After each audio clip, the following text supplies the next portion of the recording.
শিক্ষায় দুর্নীতির দায় সম্পূর্ণভাবে বিরোধীদের ঘাড়ে ঠেলে দিলেন মুখ্যমন্ত্রী। বললেন, যারা উস্কাচ্ছে তারাই মামলা করেছে, আমাদের জন্য চাকরি যায়নি।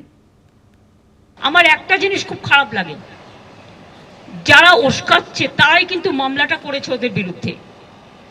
চাকরিগুলো কিন্তু আমাদের জন্য যায়নি। চাকরিগুলো যাদের যাবার পথে দাঁড়িয়েছে সেটার জন্য দায়ী যারা, আমি তাদের বলবো এটা না করলেই পারতেন। যারা চাকরি খেয়েছেন তারাই যদি আজকে নাটের গুরুরা যদি আজকে তাদের স্বার্থ রক্ষার গুরু হয়ে যায়, সেখানে আমার আপত্তি আছে।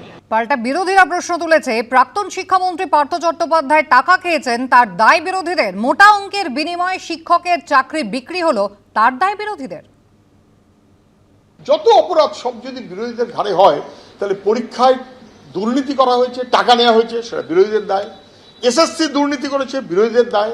পার্থ চ্যাটার্জি মন্ত্রী ছিলেন, টাকা খেয়েছেন, জেলে গেছেন, বিরোধীদের দায়। সবই বিরোধীদের দায়। উনি সাধু পুরুষ। জিনিসটা যদি মুখ্যমন্ত্রী বা স্বাস্থ্য শিক্ষা দপ্তর দিয়ে দিতেন, তাহলে আমার মনে হয় কারুর উস্কানো না উস্কানো কোনো জায়গায় কোনো অবস্থা থাকতো না। সম্পূর্ণভাবে রাজ্য সরকার দায়ী। এই সরকারই তো ঘুষ নিয়ে চাকরি দিয়েছে, তাহলে কি করে তারা দায় ঝেড়ে ফেলতে পারে, প্রশ্ন করছেন চাকরিহারা শিক্ষকরা। এই রাজ্য সরকার এবং অপদার্থ এসএসসির দুর্নীতির কারণে ঘুষ নিয়ে নেতা নেত্রীরা চাকরি দিয়েছে, যোগ্য শিক্ষকরা বঞ্চিত হয়েছেন এবং তাদের জন্য আমাদের এই যোগ্য শিক্ষক শিক্ষিকা শিক্ষাকর্মীদের প্যানেল বাতিল হয়ে যাচ্ছে। কিন্তু এদের জীবন শেষ হয়ে যাচ্ছে, এদের ফ্যামিলি শেষ হয়ে যাচ্ছে, এদের রুজিরুটি শেষ হয়ে যাচ্ছে। এটা তাদের কখনো গায়ে লাগছে না? ওনারা কি মানুষ নয়? বিকাশ ভবনের সামনে লাঠিচার্জের ঘটনায় চাকরিহারাদেরই নোটিশ পাঠিয়ে তলব করেছিল পুলিশ, কিন্তু এদিন কেউই হাজিরা দিতে বিধাননগর উত্তর থানায় এলেন না। তাহলে কি গ্রেফতারের ভয়? চাকরিহারা শিক্ষক মেহবুব মণ্ডল বললেন, ভয় শব্দটা তার অভিধানে নেই। সোমবার পুলিশের বিরুদ্ধে মিথ্যে মামলা দেওয়ার অভিযোগে আদালতের দ্বারস্থ হলেন চাকরিহারা দুই শিক্ষক। বুধবার সেই মামলার শুনানি হতে পারে। মার খেলাম আমরা, কেস খেলাম আমরা। কেউ শিক্ষক, কেউ শিক্ষাকর্মী। কারো রক্ত ঝরছে, কারো চোখে আঘাত, কারো পা ভেঙেছে। হকের চাকরি চাইতে গিয়ে মার তো খেয়েইছেন।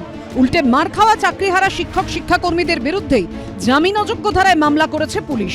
সরকারি সম্পত্তি নষ্ট, সরকারি কর্মীদের কাজে বাধা, হুমকি, পুলিশকে মারধরের মতো ধারা দেওয়া হয়েছে। নোটিশ দিয়ে ডেকে পাঠানো হয়েছে থানায়।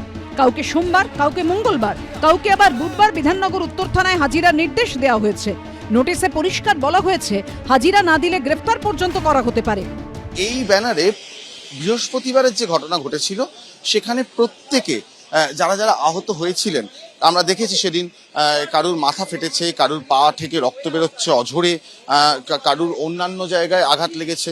এই যে সব ছবিগুলো, সেই ছবিগুলোকে তারা একটি ব্যানারে সংবলিত করে সেটাকে কিন্তু টাঙিয়েছেন ঠিক বিকাশ ভবনের উল্টো দিকটায়। মুখ্যমন্ত্রী তার দলের সবাই বলছে যে আমরা আমাদের সীমা লঙ্ঘন করে গেছি, আমরা হিংসাত্মক হয়েছি, কিন্তু হিংসার শিকার কারা হয়েছে তার প্রমাণ হচ্ছে এটা।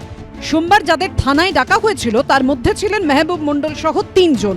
সকাল 11টায় বিধাননগর উত্তর থানায় হাজির হওয়ার কথা ছিল তাঁদের। লয়ার যেহেতু আমাদের কাজকর্ম করছেন বা কথাবার্তা বলছেন, আমরা যাব, নিশ্চয়ই যাব। গ্রেপ্তারের ভয় পেলে তো এখানে ঘুরে বেড়াতাম না। গ্রেপ্তারের ভয় থাকলে তো মুখ লুকিয়ে থাকতাম। যদিও বেলা গড়িয়ে বিকেল হয়ে গেলেও কেউ থানায় হাজির হননি। কেউ বলতে পারবেন এই যে আপনারা বলছেন মারধর, সারাদিন কেউ দেখাতে পেরেছেন পুলিশ ব্যবস্থা নিয়েছে বিকাশ ভবনে? কেউ দেখাতে পারবেন না। সমস্যাটা শুরু হয়েছে যখন বিকাশ ভবনের ভেতরের লোকদের বাড়ি যেতে দিচ্ছে না তখন।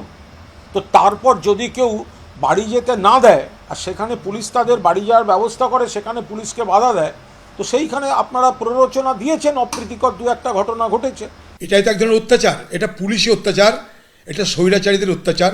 বাংলার মুখে মমতা ব্যানার্জি সর্বৈব অর্থে এই মুহূর্তে পশ্চিম ভারতবর্ষের একজন স্বৈরাচারীর নাম। এইভাবেই যারা আমাদের ঘরের শিক্ষক শিক্ষিকা, যারা রুটি রুজির জন্য পড়াশোনা করে মেহনত করে দিন রাত এক করে যারা নিজেদের মেধা অর্জন করে যোগ্যতা অর্জন করে চাকরি পেয়েছে, আজকে তাদের এই করুণ অবস্থা দেখে আমি ব্যক্তিগতভাবে অত্যন্ত পীড়িত হচ্ছি, আহত হচ্ছি, দুঃখিত হচ্ছি। সরকারি যারা আধিকারিক, সরকারি এসএসসির যারা আধিকারিক, তাদের কাজ করতে দেওয়া হোক। তারা কাজ না করলে আখেরে কন্টেম্প্ট অফ কোর্ট যদি হতে হয়, মাথায় রাখতে হবে সেটা তাদের ভবিষ্যতের জন্যে খুব একটা সমীচীন এবং বাঞ্ছনীয় নয়। এদিকে মিথ্যে মামলায় ফাঁসানোর অভিযোগে আদালতের দ্বারস্থ হয়েছেন শিক্ষক নেতারা। সোমবার বিচারপতি তীর্থঙ্কর ঘোষের এজলাসে মামলা দায়েরের আবেদন করেন চাকরিহারা দুই শিক্ষক ইন্দ্রজিৎ মণ্ডল ও সুদীপ কোনার। আবেদনে তারা দাবি করেন মিথ্যে মামলায় তাদের তলব করেছে পুলিশ। পাশাপাশি অভিযোগ করেন শাসক দলের সমর্থকদের হাতেও মার খেতে হয়েছে তাদের। বিচারপতি তীর্থঙ্কর ঘোষের অনুমতি মেলার পর দায়ের হয়েছে মামলা। বুধবার এই মামলার শুনানি হতে পারে। পার্থপ্রতিম ঘোষ, অরিত্রিক ভট্টাচার্য, সৌভিক মজুমদারের রিপোর্ট, এবিপি আনন্দ।